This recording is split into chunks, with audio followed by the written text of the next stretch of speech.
Okay, guys, welcome to our special New York edition of Crown Day. On behalf of Dove and the Crown Coalition, I'm Ty Beauchamp, and I am so delighted to be here with you as we commemorate the signing of the Crown Act in New York State. This is major, and I have to say that I'm from New Jersey, so the New York connection runs deep for me personally. Today is all about celebrating hair. For many of us, our hair, actually, I think for a lot of us, our hair is an expression and extension of our personalities.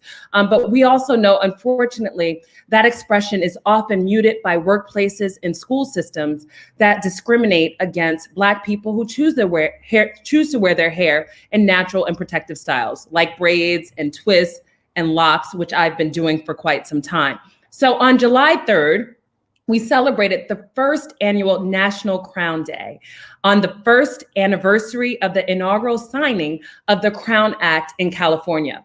So today we're taking a pause to commemorate the signing of the Crown Act in New York. Big up New York. So speaking of New York, I am honored and truly privileged to introduce the fantastic Lieutenant Governor of the great state of New York, Kathy Hochul, to share a greeting from the Governor Cuomo's office here in New York State.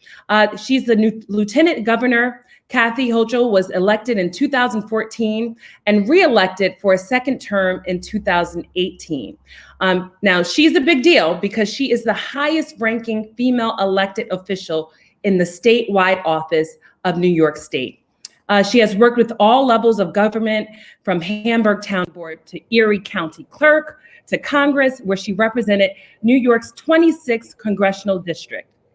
Lieutenant Governor Hochul spearheads the administration's efforts to advance equality, championing campaigns for fair wages, paid family leave, enough is enough, to combat sexual assault on college campuses, and eliminating the gender wage gap. And of course, she is the proud champion of the Crown Act. I am so delighted to welcome you. Thank you so much for being with us, Lieutenant Governor. Well, Ty, this is a real honor for me to join you in this celebration, which let's make it an annual event. I'd like to party any chance we get.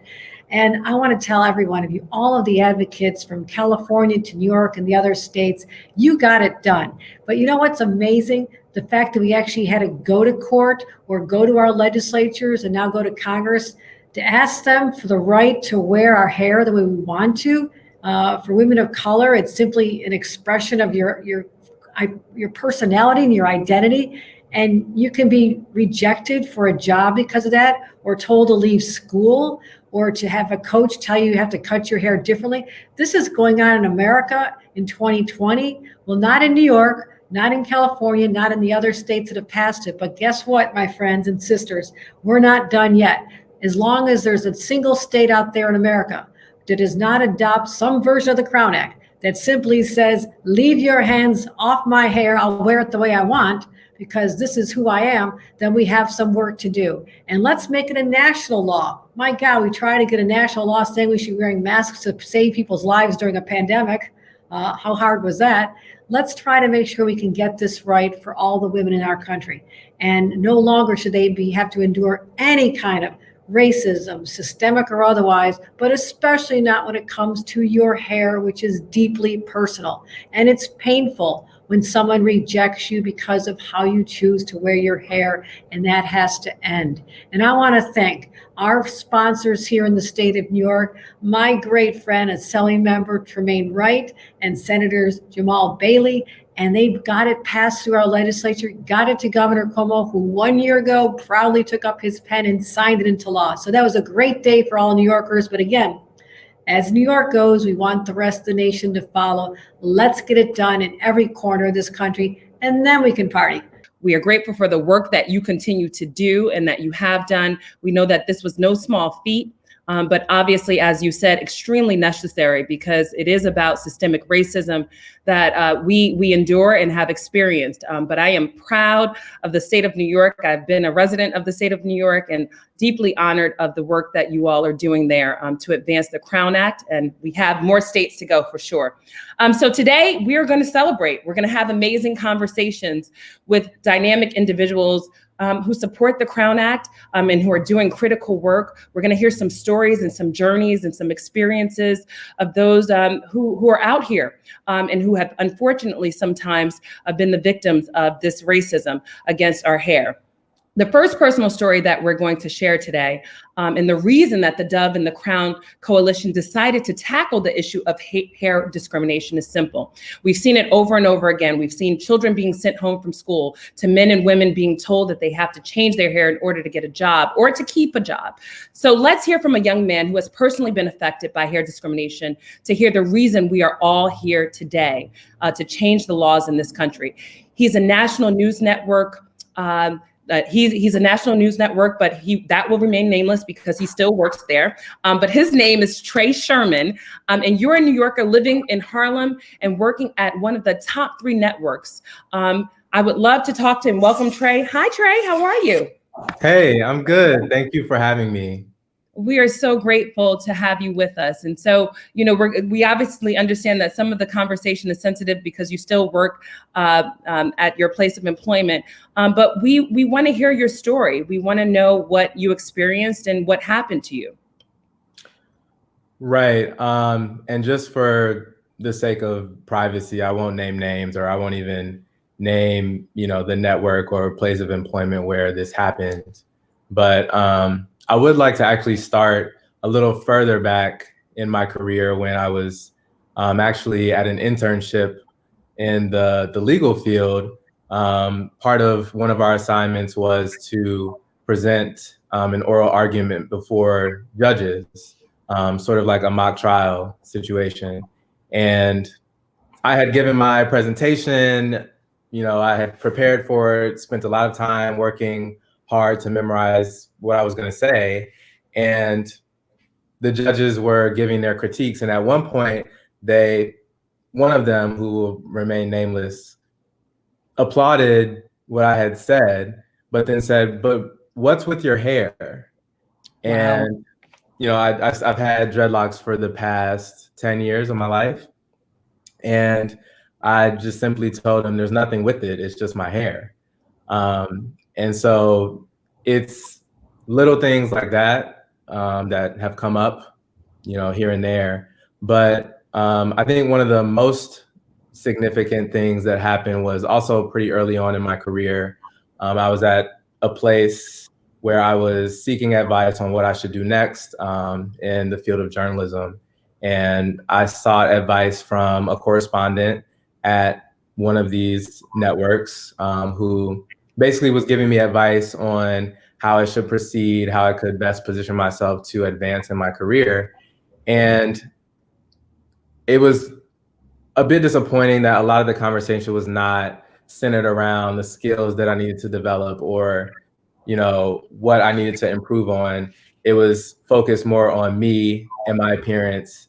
And as soon as he learned that I have dreadlocks, cut them. Wow. Hard line. Cut the dreadlocks. Wow. And it was the thing that he stressed the most, as if it were the main barrier to it was the main thing that would prevent me from succeeding if I wanted to pursue an on-air career. And at that time, it was something that I was strongly considering. And I think that it certainly discouraged me from pursuing an on-air career in journalism because I didn't want to have that sort of identity crisis where I'm changing who I am to fit a mold. Right. Or a prescription that, you're being told. I think, Trey, what I want to center on, and I hear your pain and your disappointment that you experienced during this time. You said very plainly that there was no focus on your skill set and your talent, but the immediate focus became your hair. How old were you at the time when you were having these conversations? Because I imagine it started to make you question or, wonder, should I cut them? How right. impactful I was about 22. Wow. 23 maybe at the time. I had recently graduated from college, and you're already in a space where most people don't look like you anyway. Journalism, especially broadcast media, there has been an increase in diversity, but behind the scenes and on camera, the numbers are still disproportionately low. We aren't represented very highly. And the hair conversation just added another layer to that. You're Black, it's going to be harder for you. You have dreadlocks, it's going to be harder for you. And so, yeah, it was hard to hear in this field where I already feel a little othered. I already feel a bit like an outcast. Absolutely. And then to have that conversation, to be given that advice. And it wasn't as if he was giving me the advice personally. He was saying, this is how the industry is. And if you want to succeed, this is what you have to do.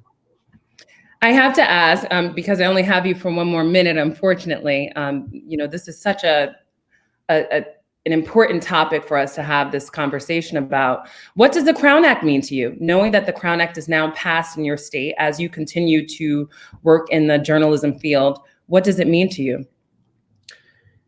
I'm grateful for it. It's a layer of comfort in knowing that it's, you know, it's really hard. I've learned to really change people's minds or what's in their heart.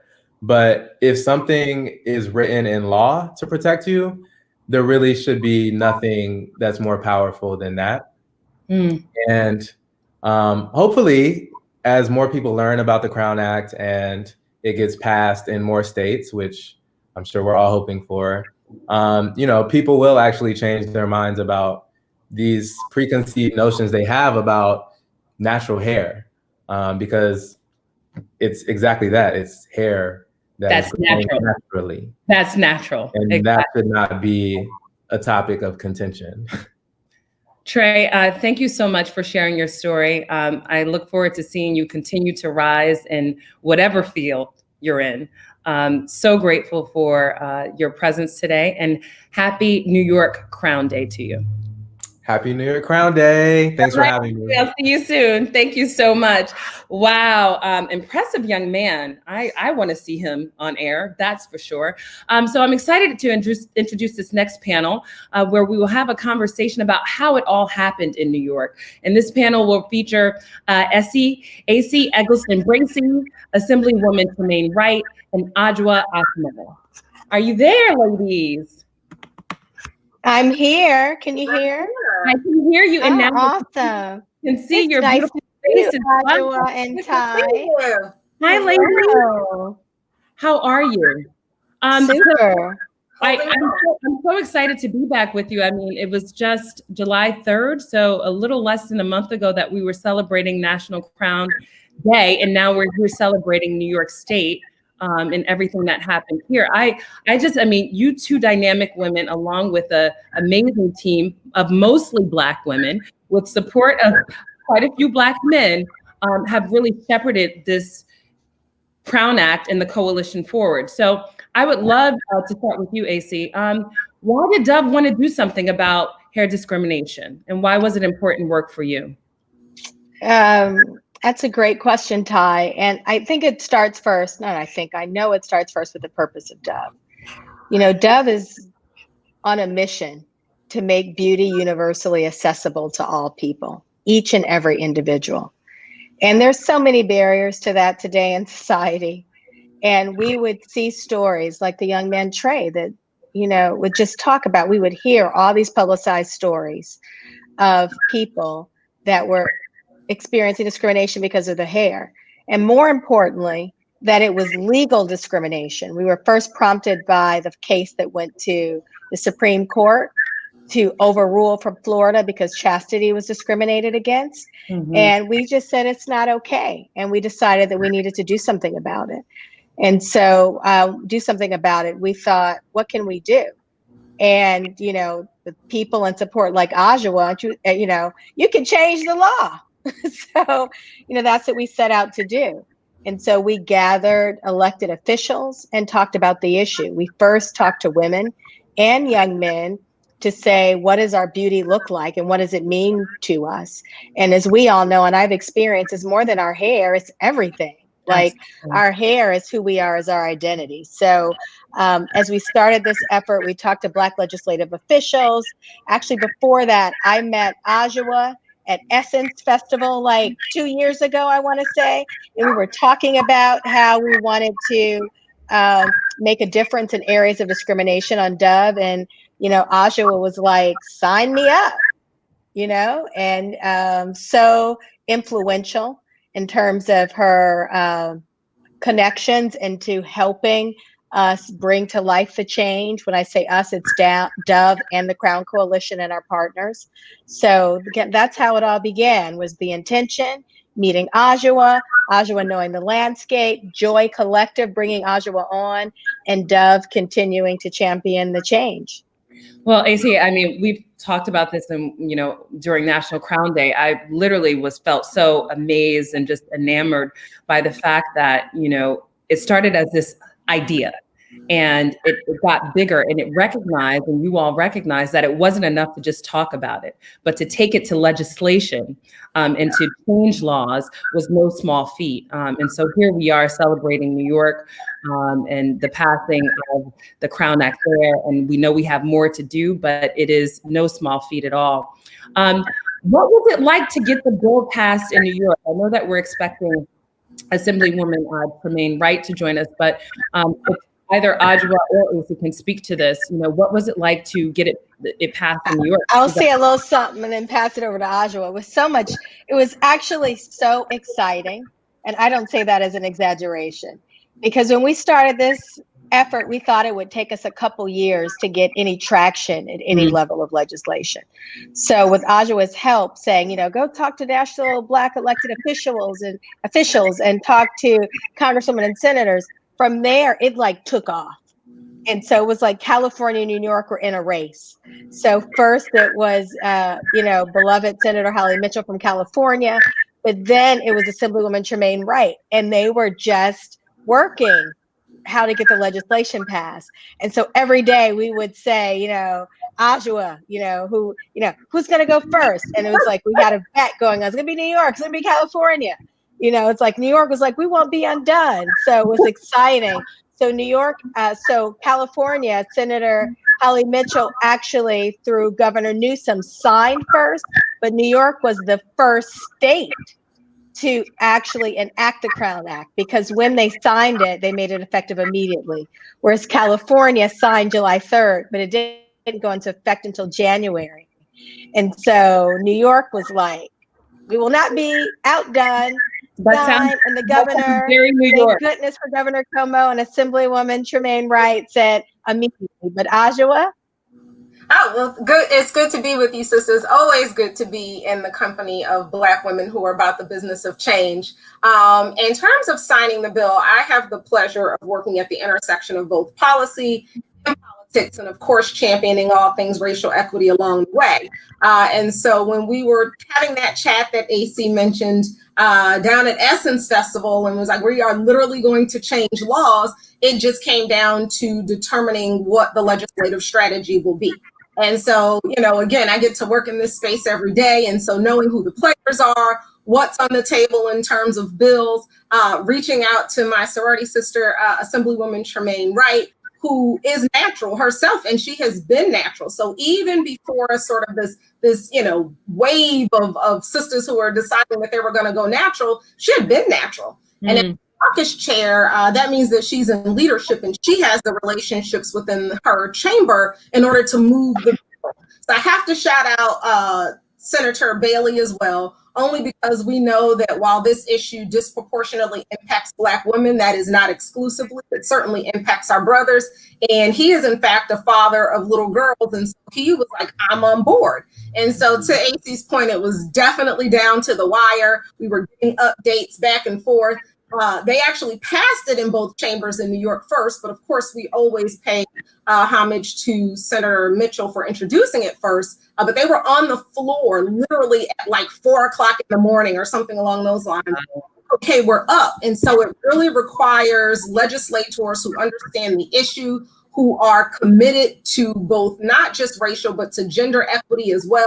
And them saying that we will prioritize this, which in many cases means that they have to forfeit some of their other legislative priorities in order to move something along. And so them just being committed to moving this forward, they both were willing to do that. And we got the bill passed, just rallying around the members, ensuring that they needed. They knew that we were there, cheering in the background, on the floor, texting back and forth, making sure talking points were right, so on and so forth. And so I am so excited to be here today, just to celebrate both of those members who I think Assemblywoman Tremaine Wright will be joining us at some point, but certainly wanted to give her flowers for ushering this across the finish line in such record time the way she did. I must say, it's amazing to hear this wonderful, friendly competition that was a net for everyone, right? It totally was a net for everyone. I want to ask both of you, I mean, this work, obviously working in legislation as you do, Adwoa, and AC, as you do in so many different capacities, but as a businesswoman and working in enterprise, as a leader, this is personal work, right? I mean, because you're not only showing up to advance, a mission for the community, but it's very personal. Can you talk a little bit about why it's so personal for you, Adwoa? So for me, you're right. It's deeply personal. As the daughter of a retired political science and Africana studies professor who was born under colonization in what would become the Republic of Ghana, he taught me about the work of our now beloved ancestor, John Lewis, and others who understand moving our people forward wasn't optional versus our responsibility. So I was literally at my first rally at the age of 2, learning political systems and history in classes my dad taught at 6, but by 7, I was full-blown organizing. And I had gone to the birthplaces of both parents by 9. And to learn that on 2 different continents and 2 different countries, the anti-Blackness sentiment was prevalent in both, that was moving. And so going to the door of no return for the first time as a child, as unbelievable as I recognize it may sound, that caused me to decide then I would spend my life working to improve the lives of African people, born there, here, and essentially everywhere. So that has taken on many forms, including being a student activist like John Lewis. I'm lifting his name because I continue to mourn him. But I spearheaded my first campaign in high school to terminate the use of the title headmaster. That's gone on to, look like me challenging my university on the issue of gentrification, to working as an appointed senior policy advisor to the mayor. And of course, serving on the multiple national boards and committees and commissions and think tanks that I served for, that I was able to then call on when it was time to support this work. So for nearly 4 decades of uninterrupted service, because that's what this is about to me, serving consistently, when my creative, brilliant marketing master marketer, Sora Kelly, tapped me to sort of build a coalition and develop the legislative strategy for this work, it was in line with my personal mission and the work to shift both policy and culture. So in terms of it being personal, it absolutely is personal. There is something to be said about working with this small but mighty team of Black women who are committed to moving the needle for Black people specifically. That is something that is, I mean, I don't know how to describe it other than to say that it's just unparalleled. But for me, I had intended to go natural after I defended my dissertation. And so in doing this work in terms of personal impact, I decided to do that ahead of when I had originally scheduled. Not because I had to, but just because I wanted to. So again, yes, this work is deeply personal, to move the needle for Black people and to work with powerful Black women. It goes without saying that this work is moving, as has been the other initiatives that I worked on in my portfolio. Wonderful. That's right on. And I would add to that, beyond my personal experience, because I've been natural since 95. And going natural was one of the most freeing things I ever did in my life, to stop being a slave to my perm, and the joy that I experienced and the impact I was able to make because I was able to do me and to be heartbroken that there are young kids that are turned away from getting education at school and people denied employment because a policy says they cannot wear their hair natural is heartbreaking. And to listen to Trey that you just spoke to, I mean, as articulate as he is, you could feel his pain and the pain of being rejected for something that is a natural extension of who you are. People sent to nurses' offices and like, what's a nurse have to do with your hair? So it's personal because you see people in pain and there's no reason for it, especially with prior civil rights legislation. So yes, it's personal for me, but more because I see that people don't have the opportunity that I was afforded to just do you and reap the emotional satisfaction, and others get the impact of you being you. You know, AC, it's amazing that when you just reminded me that you've been natural since 1995, I met you in 2000. And I remember meeting you because we were working in the beauty space, and obviously there weren't many Black women in the space at all. And I remember admiring you for your beauty, your brilliance, but also your hair. I remember distinctly your beautiful cropped, and it was blonde and it was just beautiful, and you wore it so powerfully. So I'm grateful that you stayed with it, but you also got this legislation passed with this amazing group of women and men in order to ensure that your children, your daughter, you know, my future children can show up as their full selves, their whole authentic selves. So thank you so much. I'm going to be moving on, but thank you all for your time. AC, it's great to see you. Audra, great to see you as well. Always. Thank you, ladies. Have a On great to 43 more states, and congrats to New York, my hometown. Let's do it. Thank Upper you. West Side. Bye-bye. Twist it, braid it, style it, free. Pinky, curly, let it be. My hair is my freedom. My crown is my freedom. Doing it with strength, so creatively. Redefining true beauty. New season, new day. My superpower. My superpower. It's my superpower.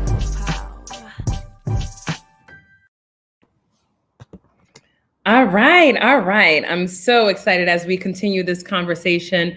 We're going to talk about the power of sisterhood. I'm Ty Beauchamp, your host today for New York Crown Day. There's been a groundswell of support for the Crown Act with these supporters of the Crown Coalition. Each of these organizations has been tremendously helpful in supporting the efforts all year long.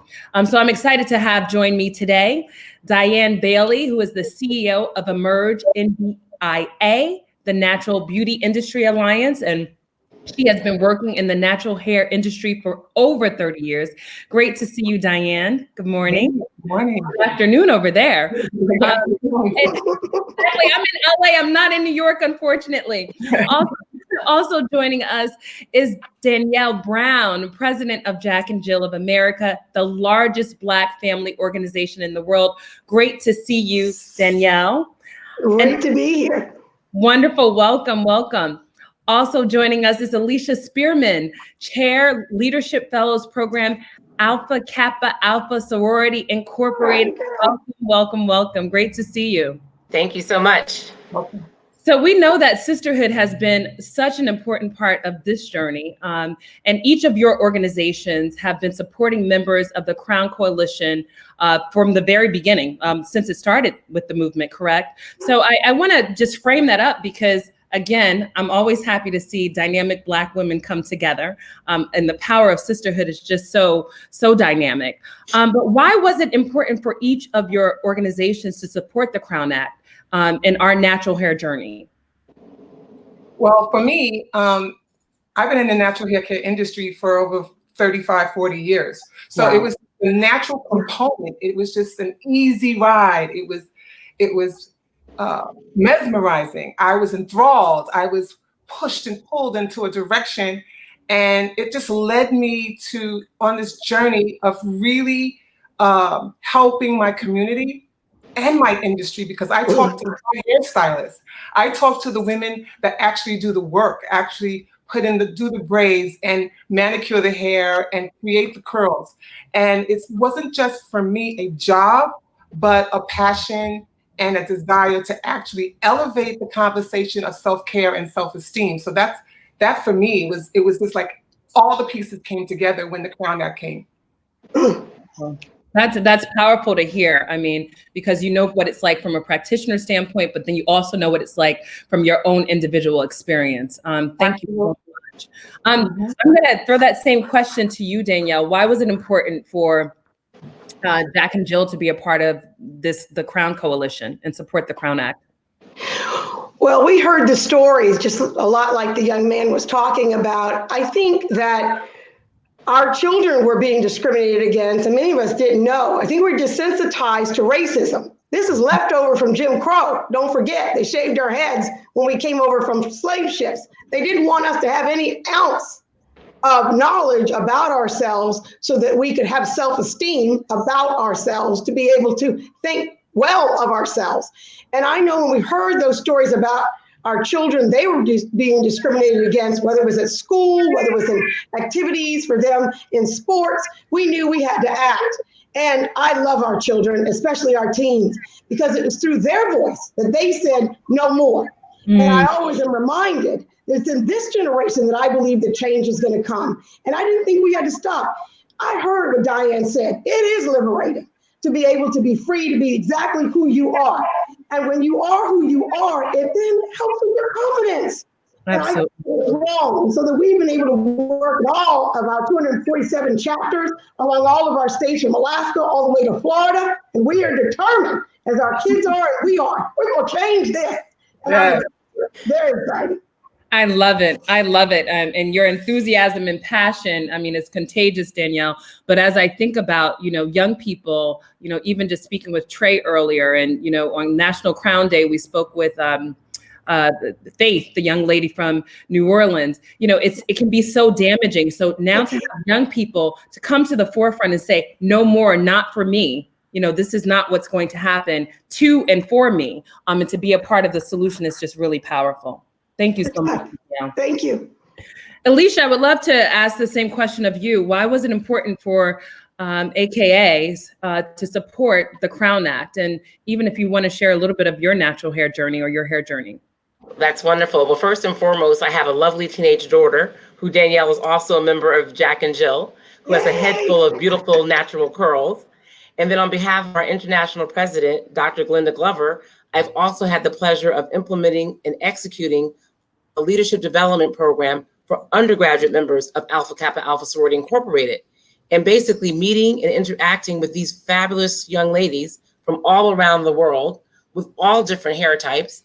I think it is important to just let them be the natural, intellectual beauties they are, free to express their beauty through their crowns. So it was just very personal. I also remember one of my sorors, Dr. Benita Coe, asking me one time, she wore her hair like you, Ty, and said, when's the last time you were natural? And I had to think about it. I was like, wow, I've had a perm since, 13 years old. And then I just like, why am I putting the chemicals in my hair?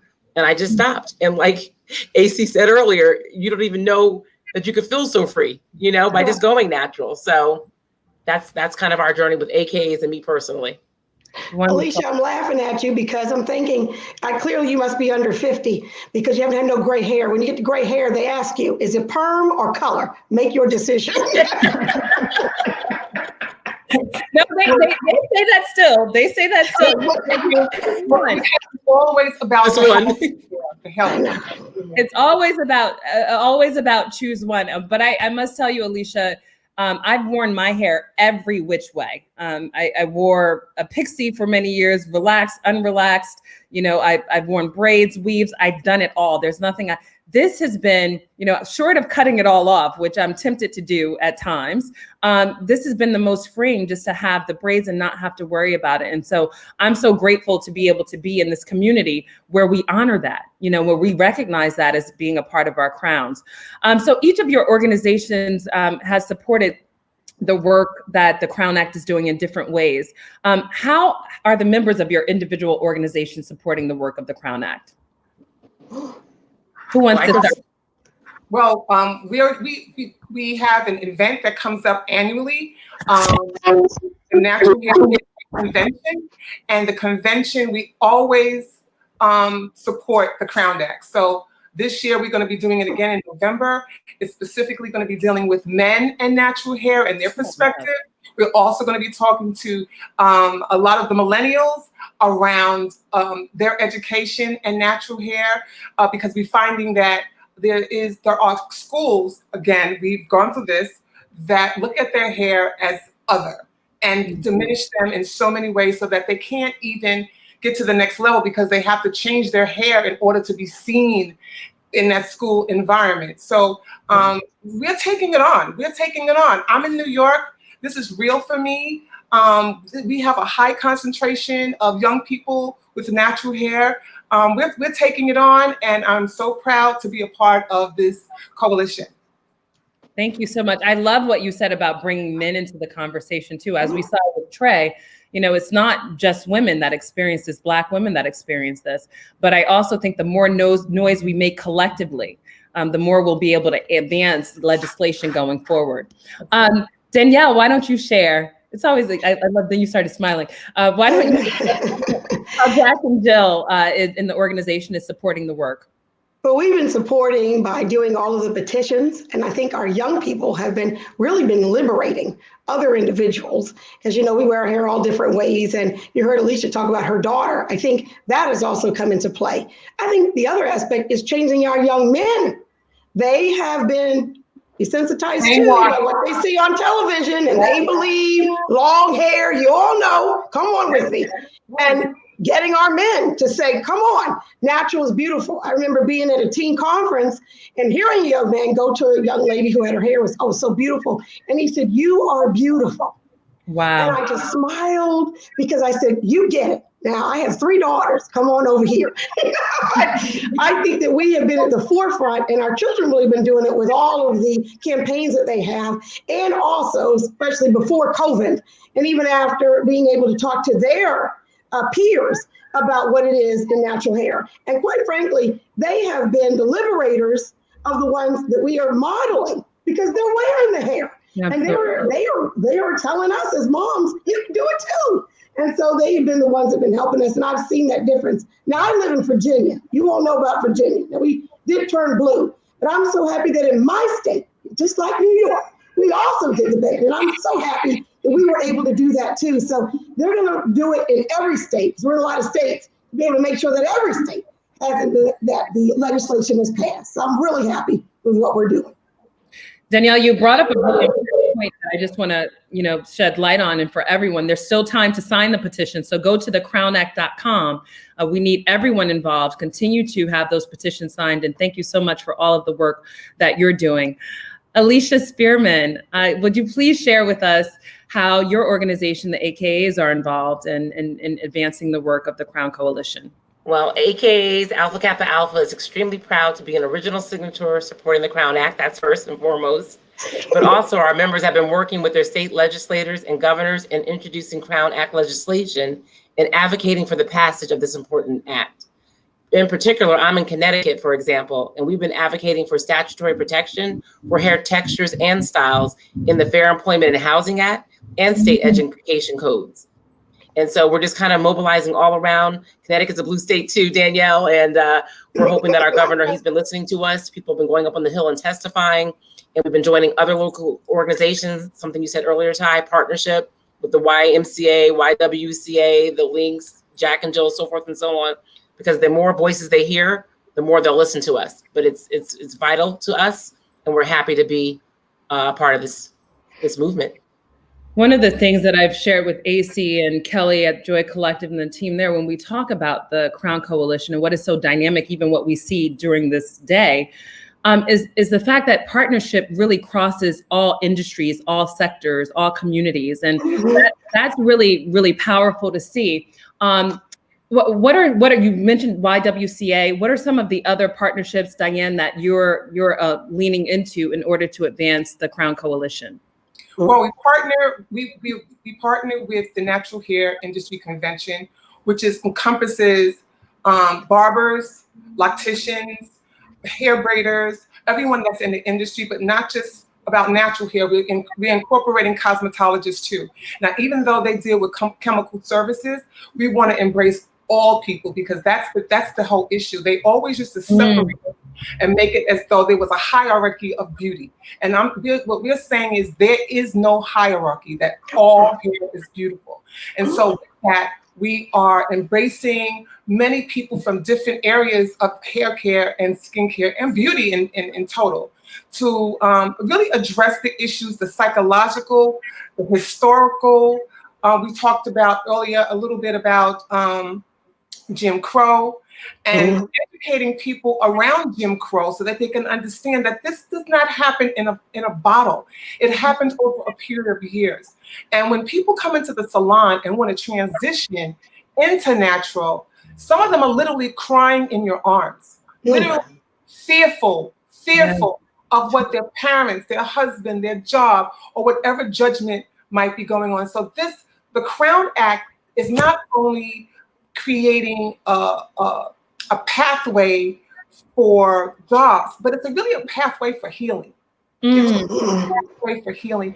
And that's how we look at it, and that's how we engage our community. That's how we engage our industry, so that these women are not just doing hair, but they are doing minds, bodies, and spirit. Yeah. That is so powerful, Diane. And you know, I literally felt that. And in that moment, I reflected on what it felt like when my grandmother used to plait my hair and braid my hair, and how it was about honoring me as a person. So as we continue to celebrate, you know, Crown Day, New York State edition, thank you all for being with us. Thank you for the work that you continue to do. You know, we have more states to go, but I know with powerful women like you at the forefront and at the helm pushing things forward, we will get there.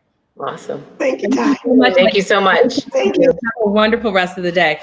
The conversation about, thank you so much. As we celebrate the New York Crown Day, the conversation about sisterhood will continue. We will discuss actually the power of the natural hair movement. And Diane actually just started to speak to that. We're going to speak with the Curly Girl Collective. We're going to speak with my girls, Gia Lowe and Melody Henderson. What's up, ladies? Hey. So great to see you. And how are you? I just love, I'm sure you heard what Diane was sharing about the healing that comes when we celebrate our hair and honor our hair and our crowns for what they are naturally. And that's what you all do, right? Exactly. Yes. The Curly Girl Collective. So for those of us who may not be familiar with the organization, why don't you explain what Curl Fest is and what it's all about? Who's going to start? I'll start. So my name is Melody, and Gia is here with me. We're 2 of 5 founders of Curly Girl Collective and creators of Curl Fest. And really our mission is to just be a change agent in the beauty industry, really create a space for us to be celebrated, educated, uplifted as a whole. And we produce Curl Fest, which is the world's largest natural beauty festival. It's birthed here in Brooklyn. And we expanded to Newmarket in Atlanta in 2019, as well as moved to Randall's Island. So it garners about 40,000 people or so. And It's a massive celebration of who we are. That's it. Well, you know what that says? What that says to me, Melody, is what we know. You know, there's such an appetite and a desire for us as Black women to come together and convene around those things that are important to us. And our hair is an expression of who we are. It's how we show up in the world. It's a part of our identity. It's a part of our creativity. And so for you guys to have, you ladies to have institutionalized an event to commemorate and celebrate, you know, our curls and just be. But how 5 ladies, 5 women came together to come up with this idea. How did you all come together?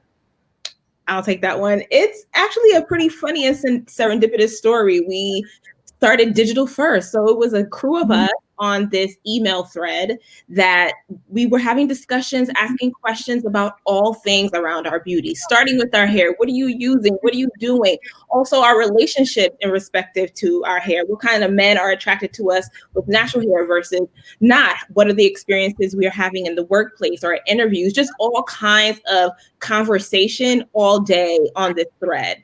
So we said, hey, we've been doing this for a few years now, maybe about 50 or so of us. Let's get together.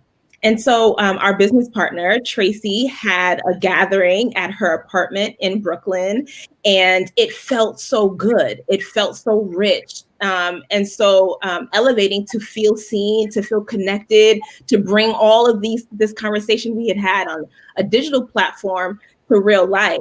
So the crew of us, 5 of us, got together and said, we should do this again, and we should offer it to more people. Like, let's do this for the community. And so back in 2011, we hosted our very first experience, and it brought about 300 attendees. And so that let us know that we were not alone in feeling like we were invisible in this beauty space and all of the kind of visceral things that come from that. So yeah, that's how we started. And our why is because we knew that feeling needed to be in more than just this apartment full of people. We knew that feeling spoke to exactly what you said, how we show up in the world, to our relationships, to our jobs, to our dreams, really. I just want to applaud you and celebrate you for one, I think it's so amazing to think that you have these connections online, you come together and you're like, okay, this is bigger than that.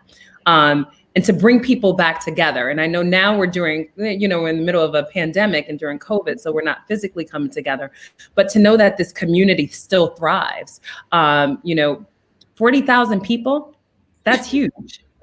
That's just who attended. We have close to 250,000 that are part of the collective that, have signed up and are a part of this, ecosystem of people, women celebrating us.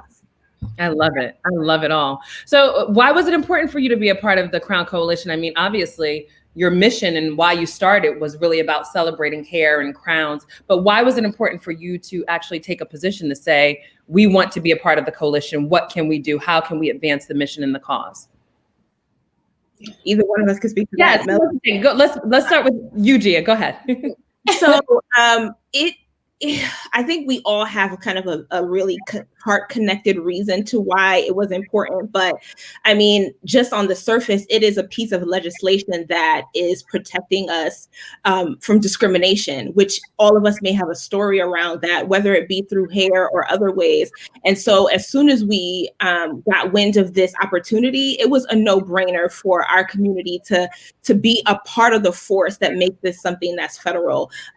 Also on the backs of our ancestors that have been doing it decade after decade. If we look back at the Tignon laws in New Orleans, where we had to wrap up our hair in order to be, within what was law, and other, or even HBCUs that used to prohibit locks in their institutions. So this was something institutionalized, not only, outside of us, but even sometimes in our own systems, in our own communities. So it was really important for us to support this movement because we knew that it's something that had to be done. I love what you said about recognizing that there's obviously this external piece, and part of the reason why, we have to continue to advance legislation. But even, and Danielle spoke to this earlier, as did Diane, just dispelling and debunking the isms that we also feel, all hair is great, all hair is beautiful. And how do you celebrate your crown as it is for whatever you choose it to be for you, I think is critical. I want to ask you both, Melody, first, have you ever experienced hair discrimination, and, what was that like? Yeah, I think for my personal journey, I think the thing that's interesting is since we started our business, we come in contact with so many stories from all of our followers that they almost become your story in a way from an standpoint. But I will say, on the flip side of the more egregious incidences that you'll see on TV that makes the news and things of that nature, I think personally for me, the thing that kind of goes under cover are the microaggressions. Those microaggressions are equally as disturbing as the more overt discriminations. So if you're in the middle of a meeting presenting and someone's asking you about your hair versus your actual presentation, those are the little things that makes you pause and say, wait, why am I not being seen for what I'm bringing to the table? So for me personally, it's been more microaggressions versus like, big overt things. Yeah, absolutely.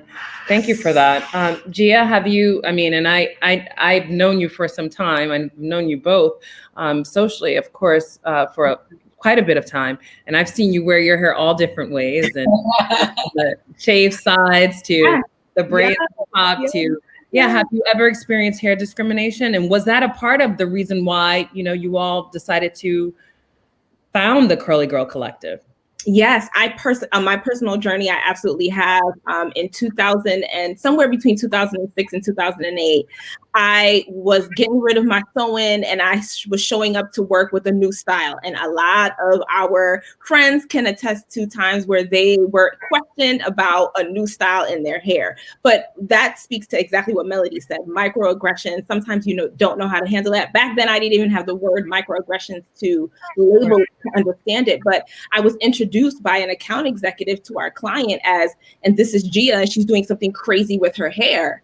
And I was so struck by it. I still delivered, I still moved through it, but it took conversations with my friends and like kind of unraveling what that was. And it wasn't until, it was a part of the fire that fueled the why and us connecting to this, but also internally, like you said, over the years, I've shed hair. I've taken on 10 years, I've had this shaved side style. So it's kind of like even before was a little bit more accepting than it is now. And I used to have these internal questions like, if I'm interviewing for an opportunity, are they going to take me seriously because I've chosen to wear my hair this way? So even internal conversations can be discriminatory to us showing up as a result of what we've experienced. But yes, it's definitely played a part. It was something you said struck me when you mentioned that at the time, when you flash back on this experience with that employer, you're like, wow, that was very discriminatory. But at the time, you didn't see it. And I'm sure that so many of us can think to ourselves of a time, whether or not it was, overt and blatant, or even just an undercurrent of a microaggression that may have been shown to us or something said to us that we didn't realize at the time was discriminatory. And now when you think back, you were like, wait a minute, it made me question who I thought I was in showing up in this moment. And so ultimately, that impacts us. Before I let you ladies go, and thank you so much. It's always great to see you. What is CurlFest up to now? I mentioned earlier that you started out as a virtual community, but then you created these amazingly massive communities, physical communities that people came into. What is it like in this virtual world, and what's the future of CurlFest? Yeah, so right now actually it's CurlFest season, if you will. It is in a normal climate, we would be having a physical event.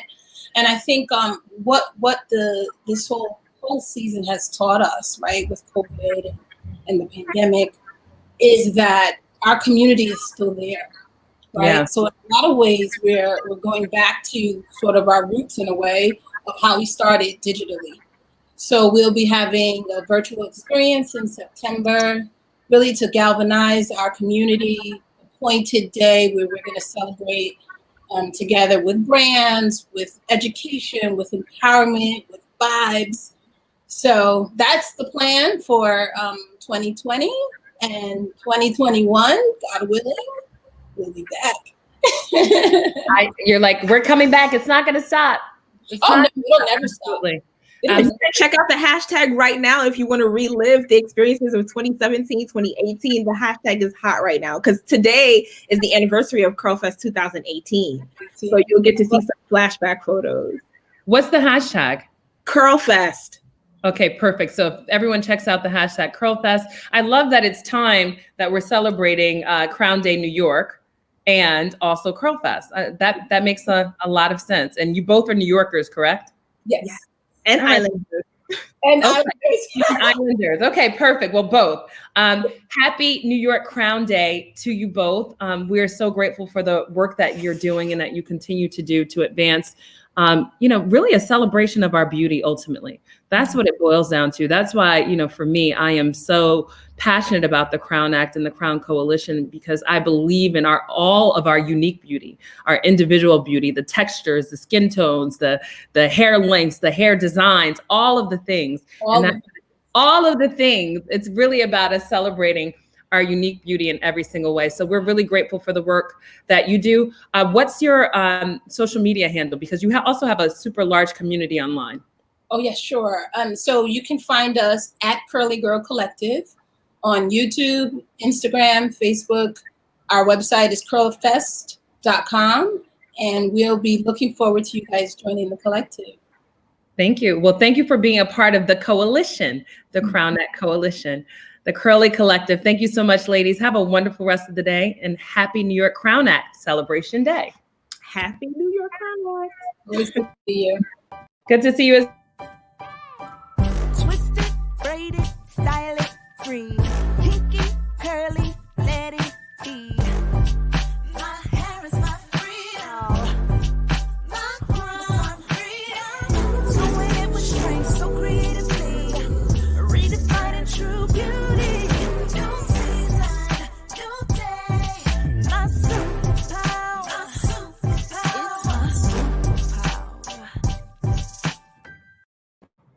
It's my superpower. It's my superpower. You don't want me to sing, even though I love the anthem. Like every time I hear it, I just keep dancing as we celebrate New York Crown Act Day here. I'm Ty Beauchamp, your host. We're going to keep the conversations going, having a dynamic time of reflection, of celebration, and just recognizing the power and the strength of who we are as dynamic Black women who celebrate our crowns, right? So we're going to keep the conversation going about the power of celebrity. I am super excited to have this conversation with two women that I love and admire very, very much. The first one being a New Yorker, MC Light, and Lynn Richardson. I believe Light is coming in, but Lynn Richardson is the CEO of the Sisters Foundation, a powerful organization that leads some of the biggest names in music. And she is also a proud member of, I believe, what is it, Lynn? Delta Sigma Theta Sorority Incorporated. Right. Yes. I knew you were going to do the whole thing. That's why I was just waiting. I was just waiting. I'm so super excited to have you here with us. And I know Light will be joining us in a moment. Hopefully, I know that there have been some technical difficulties, but we want to talk about the power of celebrity because you work with multiple celebrities. You're a celebrity in your own right with all the incredible work that you do with the Hip Hop Sisters Network, but also as a financial expert and coach and entrepreneur, businesswoman, all of the things. Why do you think that celebrity plays such an important role in advancing the conversation around the Crown Act and the Crown Coalition? Well, first of all, thank you so much, Ty. You are just a breath of fresh air. It is so empowering to see you wearing your crown, so powerful, so strong. And folks have seen me in my little pixie cut, but under here is a big old afro. I am natural and scalp is free and it feels great. But I think celebrity has played such a powerful role because for so long, celebrity has set the standard for what is beautiful. Beauty brands have gone after approached certain people because of at some point in time, because of the color of their skin, because of the shade of their skin, because of how they wear their hair. And so now when celebrities like MC Light and others are able to proudly display, our own hair and be comfortable with that, it sends a message of I'm okay. It sends a message of beauty. It sends a message of empowerment. And it's just so important for us to do things like this. I think we use celebrity to do a lot of things, to entertain and to engage. And right now, it's really about empowering Black women. And I think this has been 400 or even more years overdue with us being proud of our own hair and taking care of our own hair. So I'm just excited to be a part of this. Thank you so much. And the work that you do with Hip Hop Sisters Network, that is a coalition of how many women, how many members are in Hip Black Sisters Network? Well, it's not a member organization, but we have presented well over $1 million in scholarships over the past 7 years. We have 4 young women, African-American women who graduated from UW-Madison. One is the first African-American female astrophysicist. We have 3 young men who have graduated on the hashtag Educate Our Men scholarship from Dillard. We have 1 more there. We have more coming in. And so we probably impact and empower hundreds of thousands of people around the country and possibly even more around the world. We visited South Africa with the organization. So we're just excited. You know, I co-founded the charity with MC Light and Dr. Felicia Shaw 8 years ago. And we're just excited to keep doing this great work, especially around our crown. Absolutely. Well, I mean, the work that you do obviously just encourages young people to stand tall and to wear their crown, you know, both men and women. And that's what we need as we advance conversations and healing and just confidence in our community. What's up, Light? What's goody good? How you doing? Hi, it's so good to see you. I love what you're doing with your crown today. Oh yeah, this is what you call el natural. We love it. Listen, we love it all. You wear it well. But let's talk about, you know, you're from New York. So for New York to pass the Crown Act, how does it feel to be a proud New Yorker? And I'm thinking also about a lot of the different hairstyles that you wore back in the day. Like, you know, the asymmetrical bob, you know, you've done the shortcut, you've worn the braids, you do it all. So for you, hair is an expression of your creativity. Let's talk about your hair journey and why you're proud to be a New Yorker. Well, absolutely. I'm proud to be a New Yorker because it's, you know, it's the Big Apple. It's what I grew up knowing. And for a short time, I was a foot messenger. So I was able to learn all of those streets down in Wall Street area, South Street, Seaport, all the way up to Harlem. So to be able to say I know the city that I come from means a lot to me as well. And as far as my hair journey, you know, I started off with the asymmetrical as the business knows. Prior to that, my rap name for a moment was Red because I would keep my hair auburn. And I would actually dye it myself. I would never think to do that now, but I did back in the day. I was a redhead. But once I got into the business and I was doing these asymmetricals, it wasn't anything that I came up with, obviously, because I think a few years or kind of adjacent to that, Salt and Pepper had their, you know, asymmetricals going. And quite frankly, it is a Caribbean hairstyle. I got it from all of the Jamaican girls and, you know, all of the girls from Haiti and Barbados and Bermuda. You know, they were all wearing their hair like, people think that color has just become a thing, you know, to have purple and yellow in your hair. And these ladies were wearing that back in the 80s. And so it is a return to what feels good, what represents freedom. My mom changed her hair all the time when I was a kid. So I never felt like I had to be restricted to just one, you know, thing forever. And I mean, to date, I look at Lil Mama. Lil Mama will have 3 wigs and she will put on whatever she feels like it. And I come from, you know, I come from the generation where if you're gonna wear a wig, you gotta wear that thing like it's yours. So you gotta wear it for a long amount of time. And today they don't care, girl. They will change that crown in 2 seconds. But you know what I love about that? Because we have different crowns and there are different sides to our crowns, right? And different elements. And some crowns are taller some days. Some crowns have more jewels some days. Like, you know, you should be able to mix it up like that. I love this conversation just about hair journey and how we express ourselves, especially as people being in the spotlight and at the forefront. Lynn, tell me about some of your hair journey, your personal hair journey. Oh my goodness. My hair journey started with getting my hair pressed as a little girl. And when my mother would press my hair, my ear would get nipped and burned. And when my grandmother would when my grandmother would just put a miracle on my hair. I'm telling you, there was no hair like that hair. It would be so soft, so silky. And so I started the journey with thinking that my hair needed to be straight. As I became a young adult, I didn't have the resources or the time to straighten my hair. So I wore braids, and braids were the absolute. It was like, okay, I can do something. I can feel like my cultural self. I wore very long braids, just like you have right now. I wore the micro braids. I wore the thick braids. And then I got into a state where, as a young mother and a young wife trying to start a career, I keep the braids in too long. And so one year, I kept them in so long that to take them out would have just, so I just cut them. I just cut each braid off right at the tip where the new growth was. And that was a transformational moment for me. One, because I cut off all my hair, and two, because I really felt defeated. And then I went on this long journey of being in the spotlight and wearing this pixie, which used to my hair, and getting it permed and every week and sometimes every other week. And then that didn't work out. And for the past 5 or 6 years, I knew I was in bondage until last year when I stopped getting my hair relaxed. I healed my scalp with good old castor oil and sulfur.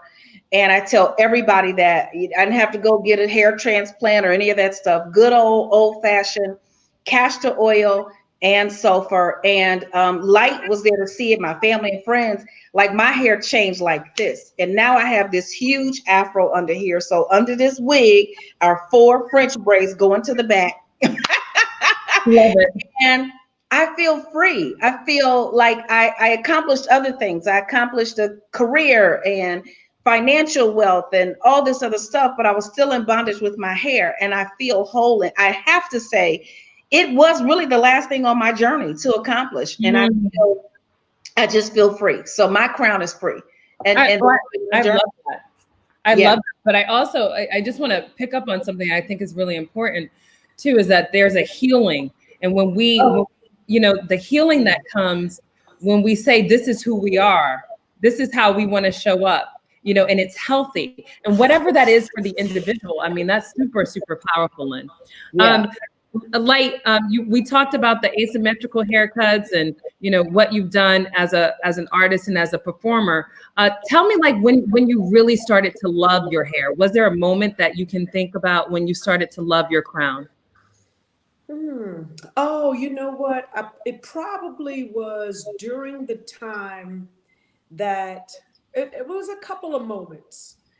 One moment was when I had the braids and I had it shaved on the side, I love that one. because I felt like, oh my goodness, I have all this hair to play with, to move around, yet, you know, knowing the structure of one's face, which in your expertise of knowing beauty and how to accentuate certain things, I've always been told by hairstylists that to have a tapered look will give me a longer look on the face. So I won't look so round if I didn't want to, you know. And so I found some youth in that style, having all of that length in those braids and having the sides shaved.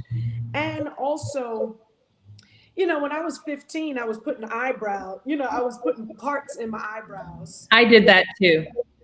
I was actually, I blonded a little patch of the side of my hair. So there was always this thing with wanting to be creative and artistic and letting that little bit of whatever it was show, so that I didn't feel so regular. You know, like there are things that we need to do. So now I have, you know, earrings. I have different things that lets me feel like my artistic ability is still a driving force in my life. And so that time with those braids, and then another time when I took it all off, it was very, very little bit of hair, and then I made it blonde. And when I tell you, that was a whole different type of experience. When they say when you take your hair down, it's like, you know, you're ready for war. It's like warrior, right? But when I had that blonde hair, I felt like I had my hand in an electric socket. It wasn't a room that I went into that everybody just wasn't, and they would shoot so much energy towards you. Like it's a mystery to me how Mary and Lil Kim And, all of these, prime artists that just keep blonde hair and, some of our Caucasian sisters as well. It draws so much attention. And me, I'm laid back black, I like to just All the New lay York. in the cut. So it just put too much of a shine on me. I could not wait to get that blonde out of my hair. Then once I did, I was like, whew, I felt like I could breathe again. But it gave me a great experience. I'll say that. But I think that's what, I keep coming back to when I think about for us as Black women, to not be able to express ourselves in that way, right? To not have the freedom, or to feel like you can't show up in the workplace or go to school, with your hair the way that you want to wear. It takes something away from us. It takes a lot away from us because that is a part of our expression. Lynn, I heard you say that your crown is free. Before I let you ladies go, because we only have a couple more minutes, but I'm so grateful to have you. Tell me my crown is, and tell me why your crown is that. My crown is free because my crown is me. I get to do what I want to do with it, when I want to do with it. The pandemic has kind of interrupted my flow. I'd be looking a little more like Light's hairdo right now, but I need my barber and my stylist to come on and shape this little afro so y'all won't see me on TV and everybody screams. But my crown is free because my crown is me, and I can't wait to show the world. I love my crown is free and my crown is me. It sounded like you were about to rap for a minute, Lynn. Come on now, I was ready. So that's mine. Now listen to me. My crown is free because my crown is me.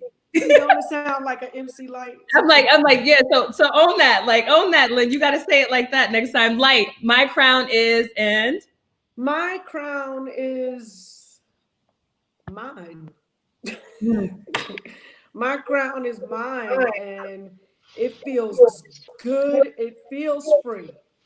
This pandemic has definitely allowed me to go deeper into touching my hair, wetting my hair, and using all sorts of products that I like and that I don't like in my hair.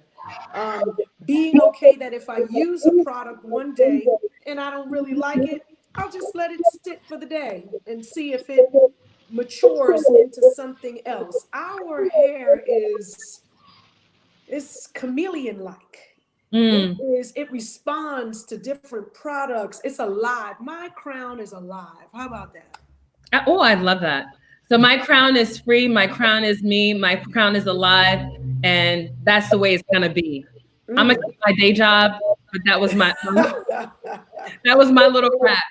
I love you both so much. So happy to see you. Thank you so much for joining us. Love you so much. I love you so much, Ty. Thank you all for this. Thank you, Kelly. Thank you, Yvonne, AC, everybody. Thank you for including us, and to everybody, wear your crown.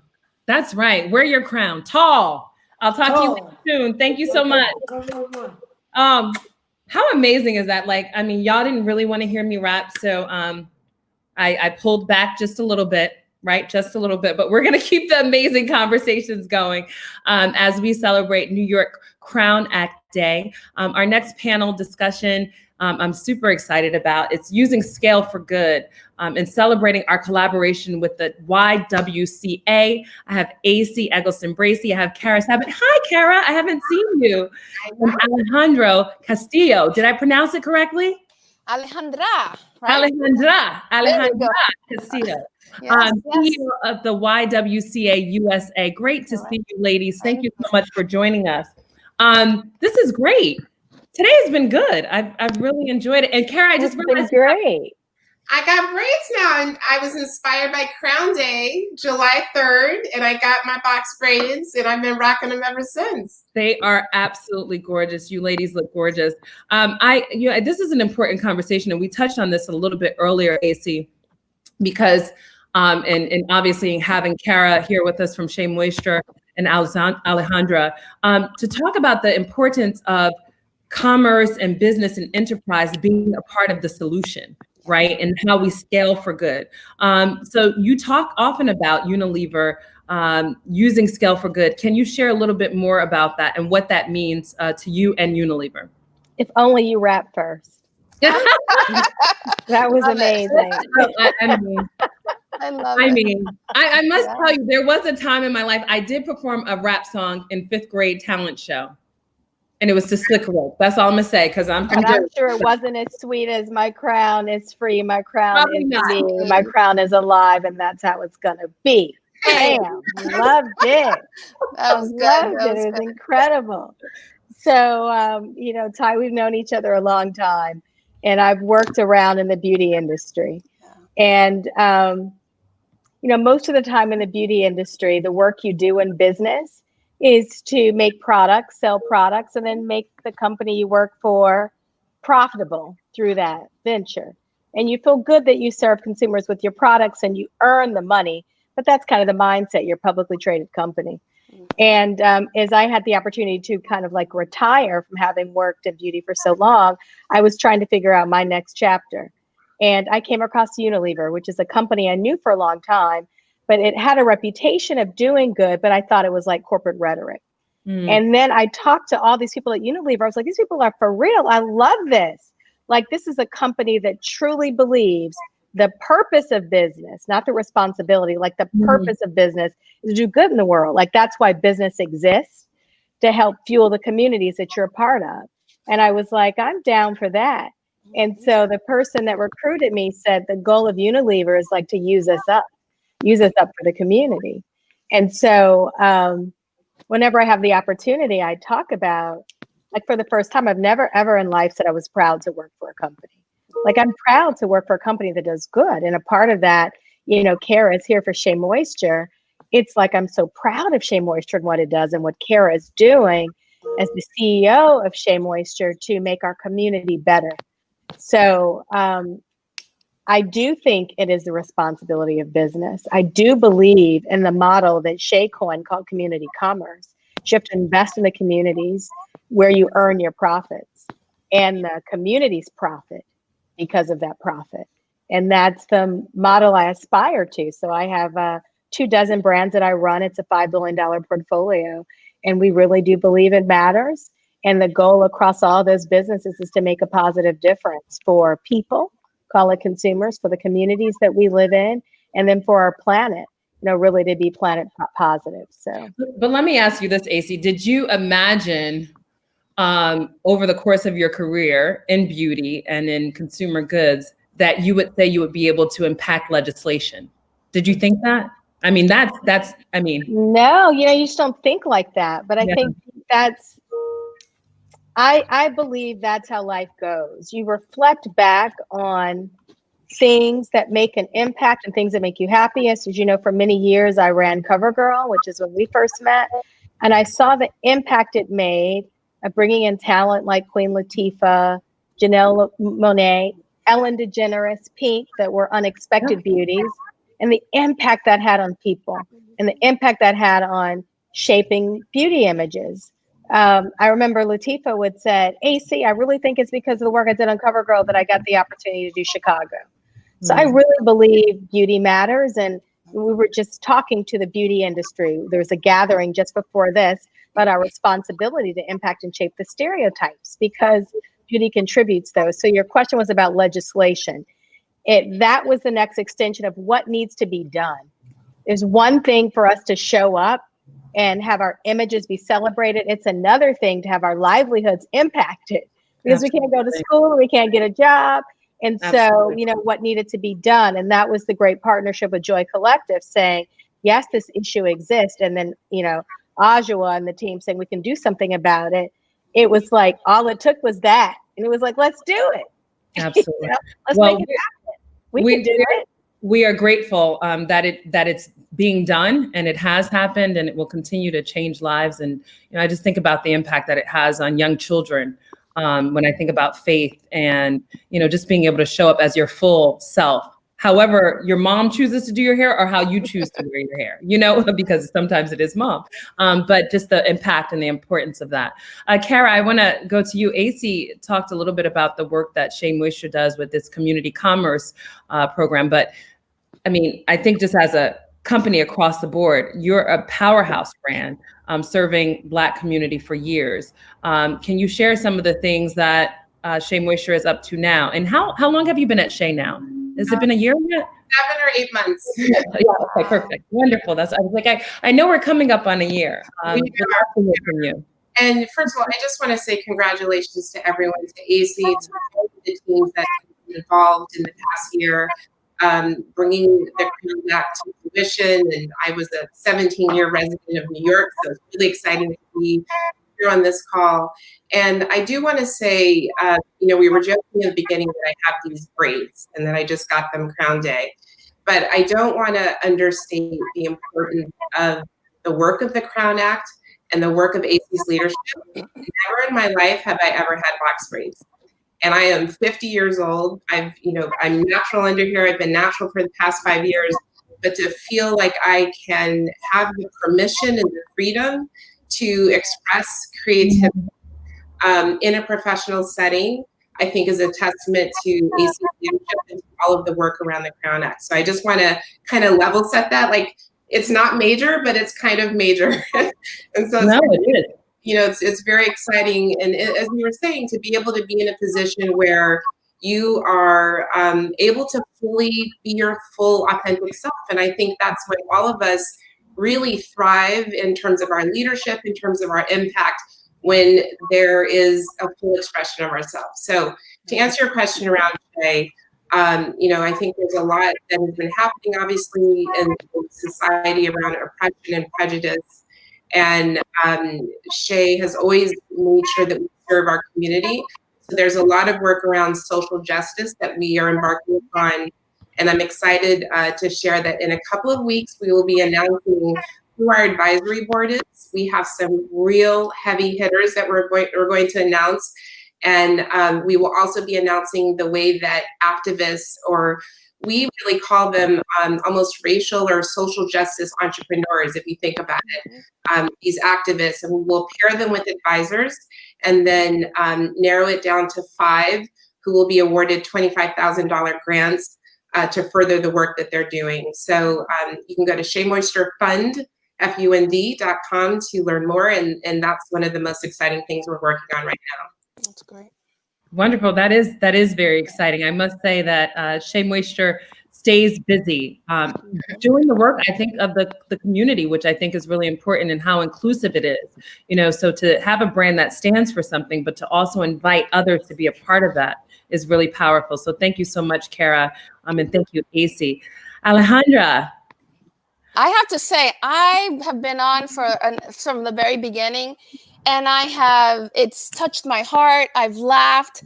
I've pondered. This has been fantastic. I am a New York girl, Corona Queens all the way. I am so excited. And AC and Kara, you are both doing some incredible work. If I take a minute of privilege, anyone who is listening to this, please fill out your census. And I'm going to tell you why this conversation is so important, especially as we're talking about business and women entrepreneurs. The census is not just about counting people. It also, for business, for those who are entrepreneurs, I'll tell you, when I was leading the Minority Business Development Agency at the Department of Commerce, we would get calls all the time from entrepreneurs who would tell us, hey, can you tell me where is there a African-American population with these characteristics? Because entrepreneurs make decisions as to where their customers are. Where are their customers? As business owners, we want to make sure we are serving our customers. And the largest growth in population are minority communities. And we purchase, let us not forget, we are a powerhouse when it comes to purchasing power. So I want to make sure that everyone understands, fill out your census, because that's how our country appropriates dollars and designs the political maps. So as we talk about policy, the reason this is so important is because we now have individuals in state legislatures that understand that not all policy is equitable. And that's why this Crown Act, absolutely spearheaded by members of communities of color, is able to thrive in so many different states. And I hope that we get to all the 43 states that are remaining. So I'm excited.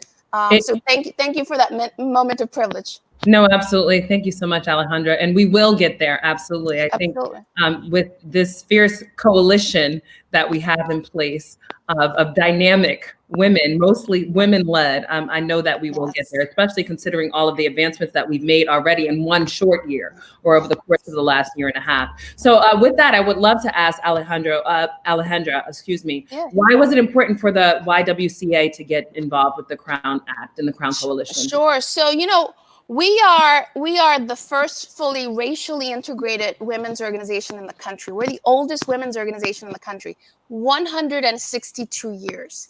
And when you talk about YWCA, our mission statement is eliminating racism and empowering women.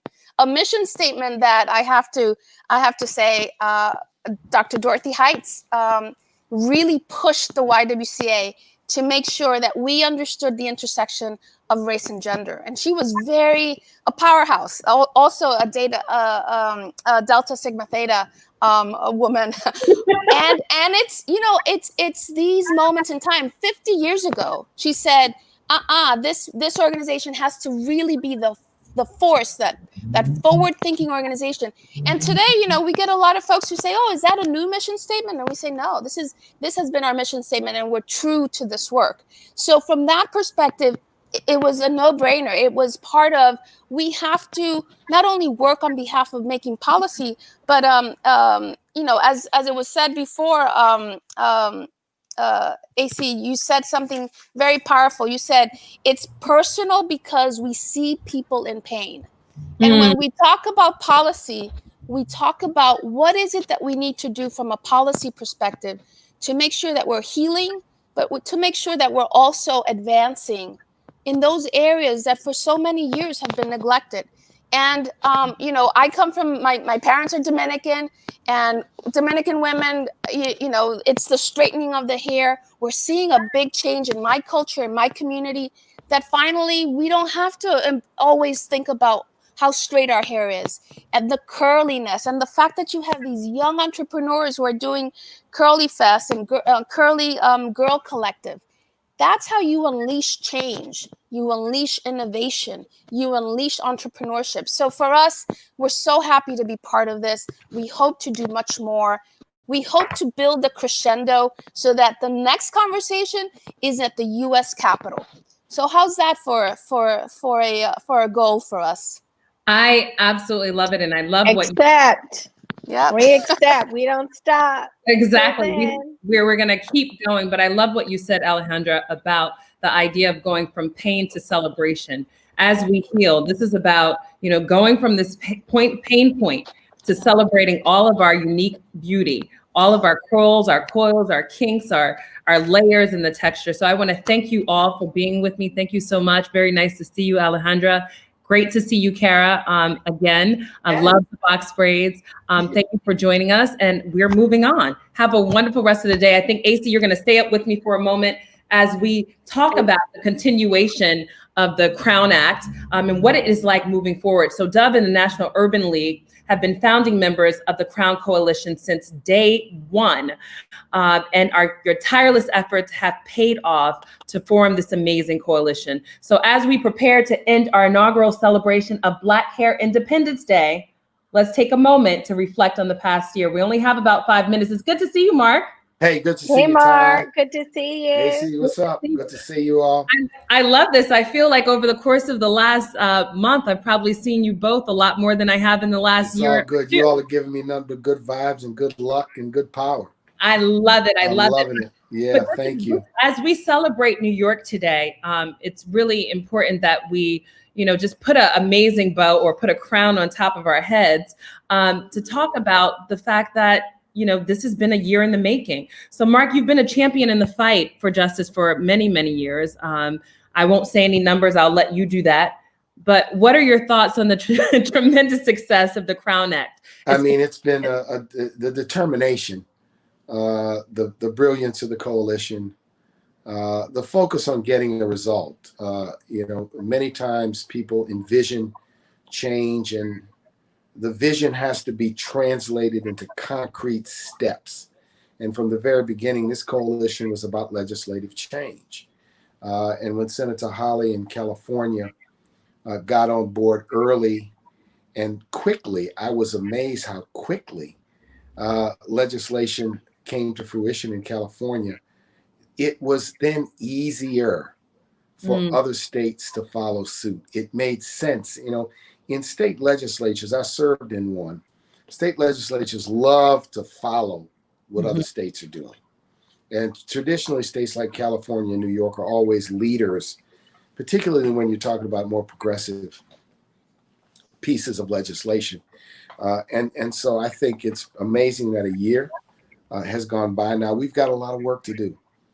We celebrate what's happened with the Crown Coalition in a year, over the last, well, more than a year, but we celebrate the success, but we've got more work to do.